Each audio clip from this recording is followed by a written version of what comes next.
মাত্র একদিনের নরেন্দ্র মোদীর বডিগার্ডের পেছনে যে টাকা খরচ হয় সেই টাকা দিয়ে হয়ে যেতে পারে দামি দামি গাড়ি থেকে দামি দামি বাড়ি।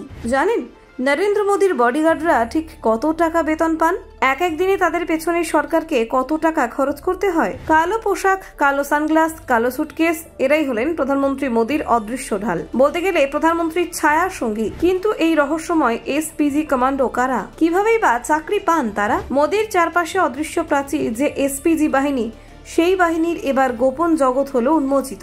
বিএসএফ, সিআরপিএফ, নেভি, সেরার সেরা পেরোয় যে কঠিন পরীক্ষা, সেই বাহিনী হলো এসপিজি। এসপিজি কমান্ডোদের গোপন অস্ত্রের রহস্য কি লুকিয়ে থাকে কালো সুটকেসেই, যাদের চোখের এক ঝলকেই বদলায় প্রধানমন্ত্রীর নিরাপত্তা পরিকল্পনা। বিশ্বমানের প্রশিক্ষণ আর শূন্য ত্রুটি, এইভাবেই তৈরি হয় ভারতের এলিট এসপিজি কমান্ডোরা। ইন্দিরা গান্ধীর পর জন্ম হয় এই বাহিনীর, তবে আজ মোদীর জীবন রক্ষার দায়িত্বে 24 ঘন্টা সরব তারা। এসপিজি কমান্ডোদের বেতন কত আর কোন কোন বিশেষ সুবিধা পান তারা?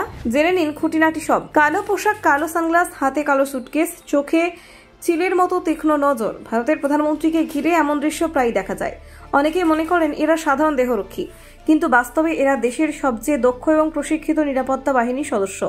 এই বাহিনীর নাম স্পেশাল প্রোটেকশন গ্রুপ বা সংক্ষেপে এসপিজি। এসপিজি গঠিত হয় ভারতের প্রধানমন্ত্রী এবং প্রাক্তন প্রধানমন্ত্রী ও তাদের পরিবারের নিরাপত্তা নিশ্চিত করার জন্য।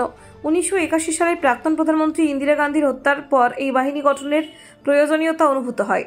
পরবর্তীতে 1988 সালে এসপিজি অ্যাক্ট অনুযায়ী এই বাহিনী আনুষ্ঠানিকভাবে কাজ শুরু করে। বর্তমানে এসপিজি শুধুমাত্র বর্তমান প্রধানমন্ত্রীর নিরাপত্তার দায়িত্ব পালন করেন। পূর্বে প্রাক্তন প্রধানমন্ত্রী ও তাদের পরিবারের সদস্যরাও এই নিরাপত্তা পেতেন, তবে 2019 সালের সংশোধনের পর সেই সুবিধা কেবলমাত্র বর্তমান প্রধানমন্ত্রী পর্যন্ত সীমাবদ্ধ রাখা হয়েছে। এসপিজি কমান্ডোদের দায়িত্ব অত্যন্ত সংবেদনশীল এবং কঠিন। তাদের কাজ কেবল প্রধানমন্ত্রীর চারপাশে নিরাপত্তা বলয় গঠন করা নয়, বরং সম্ভাব্য প্রত্যেকটা হুমকি আগে থেকে চিহ্নিত করা এবং তার প্রতিরোধ ব্যবস্থা নিশ্চিত করা। যে কোনো অনুষ্ঠানের সফরে বা বিদেশ যাত্রায় তারা সর্বদা প্রধানমন্ত্রীর সঙ্গেই থাকেন। এসপিজি বাহিনীতে যোগ দেওয়া মোটেই সহজ নয়। এখানে সরাসরি নিয়োগ হয় না। প্রার্থীদের অবশ্যই বিএসএফ, সিআরপিএফ, সিআইএসএফ, আইটিবিপি এবং ভারতের নৌবাহিনী, স্থল কিংবা বায়ুসেনার মতো কোনো কেন্দ্রীয় সশস্ত্র বাহিনীর সদস্য হতে হয়। শুধু তাই নয়, তাদের সেই বাহিনীতে কয়েক বছর কাজের অভিজ্ঞতাও থাকতে হয়। প্রাথমিক বাছাইয়ের পর শুরু হয় কঠোর প্রশিক্ষণ। এসপিজি প্রশিক্ষণ বিশ্বের সবচেয়ে কঠিন প্রশিক্ষণগুলির মধ্যে একটি। এখানে শারীরিক সহনশক্তি, মানসিক দৃঢ়তা, তৎপরতা, সতর্কতা, কৌশলগত বুদ্ধিমত্তা এইসবের উপর জোর দেওয়া হয়। প্রত্যেকটা প্রার্থীকে যুদ্ধ কৌশল, আত্মরক্ষা, অস্ত্রচালনা, গাড়ি চালনা এবং আধুনিক প্রযুক্তি ব্যবহার শিখতে হয়। এই প্রশিক্ষণ শুধু শারীরিক নয়, মানসিক দিক থেকেও চ্যালেঞ্জিং। একজন এসপিজি সদস্যকে এমনভাবে প্রস্তুত করা হয় যাতে যে কোনো বিপজ্জনক পরিস্থিতিতে তাৎক্ষণিক সিদ্ধান্ত নিতে পারেন।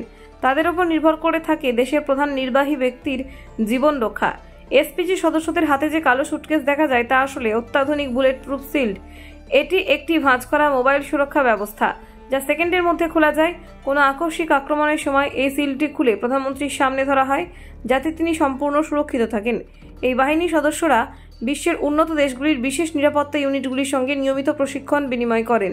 তাদের কাছে অত্যাধুনিক অস্ত্র, যোগাযোগ ব্যবস্থা ও নজরদারি প্রযুক্তি থাকে, ফলে তারা সর্বদা এক ধাপ এগিয়ে থেকে হুমকি প্রতিরোধ করতে সক্ষম হন। Bureau report, news prime Times.